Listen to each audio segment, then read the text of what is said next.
Beach days have been limited, Tom, with the temperatures. Yeah, but I was looking at some extended stuff into next week. Be careful what you wish for because we could be decently warming things up as All we right. go into next week. But I was joking around at the end of our 6 p.m. show this evening.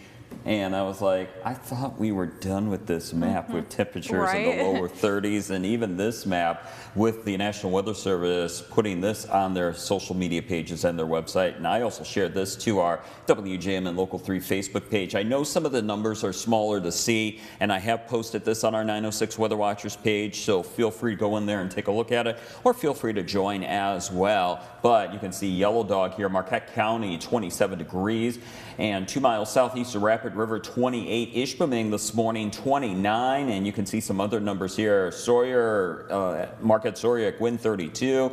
And then we also had the Schoolcraft County Airport, 33. But you can see widespread low to mid 30s, even a couple of upper 20s. We had the Northern Lights last night. Granted, you had the dress warm, but we had the Northern Lights. We're going to change it over to Max 1 here. And Kevin Dunham sharing an awesome photo on Max 1 with the Northern Lights, and they were just awesome last night.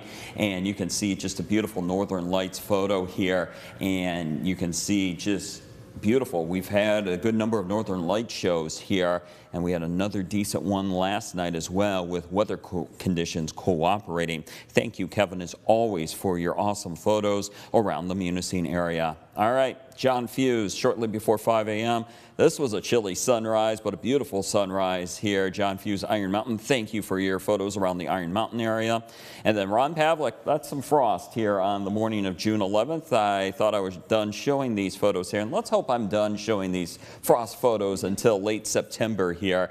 But you can see the frost on the roof here at Ron's place. Thank you, Ron, for sharing your photo to the 906 Weather Watchers page this morning. As I mentioned, if you'd like to join our 906 Weather Watchers page on Facebook, feel free to join. We'd love to show off photos like this during WJMN Local 3 News and also on upmatters.com. So for the rest of the night and into the early morning hours, 98% of us are dry. The rain showers that we have ongoing in the eastern UP will be moving out. The main headline, though, not as chilly as last night. No 30s. We're going to see temperatures generally around 50 or the 50s. For most of the day, we're dry on Wednesday, but a couple of pop-up thunderstorms are possible in the afternoon.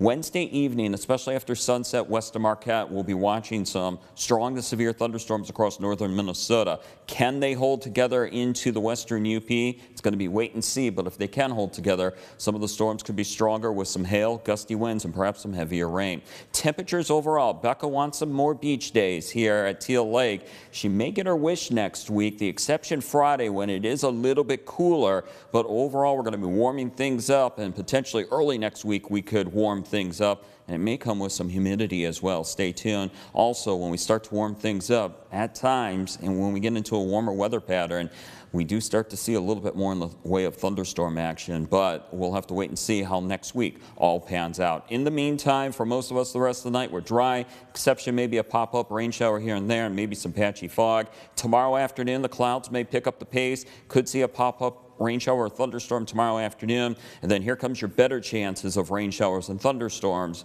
tomorrow evening after sunset. And some of these storms, if they can hold together, could have some hail, gusty winds, and some heavier rain. Thursday, we're dry. We're on the warmer side, but we'll have some decent gusty winds out of the west, and some of these wind gusts could be between 30 and 40 miles per hour, perhaps a little bit higher. For the Keweenaw Peninsula, for the early morning hours, we'll have temperatures in the 50s, highs tomorrow ranging from 73 for Copper Harbor to 83 for Barragun Lawns. For the interior west, we'll see temperatures in the 50s for overnight lows into the early morning. Highs tomorrow Thursday afternoon will be around 80 or the 80s. For the south central UP, including Escanaba, we'll have temperatures in the lower 50s for the early morning hours, and then highs for your Wednesday afternoon away from the lake shores will be in the 70s to perhaps the lower 80s. For the eastern UP, including Newberry, temperatures will be in the lower 50s, including 52. 79 tomorrow. The last of the rain showers should be out of here by the early morning hours. Elger County will see your Wednesday afternoon temperatures that will be in the 70s to around 80, perhaps slightly cooler right along the immediate Lake Superior shoreline. Into Marquette County, inland, Gwinn, 51 later tonight into the early morning hours, and then for tomorrow, For your Wednesday afternoon, we're looking at temperatures in the lower 80s. For the higher terrain west of Marquette, we'll see temperatures that will be in the lower 50s for early morning temperatures, but highs around 80. And then for the city of Marquette, we'll see temperatures for the nighttime hours into the early morning hours on Wednesday in the mid 50s, perhaps upper 50s. Highs tomorrow bounce back into the upper 70s to around the 80-degree mark.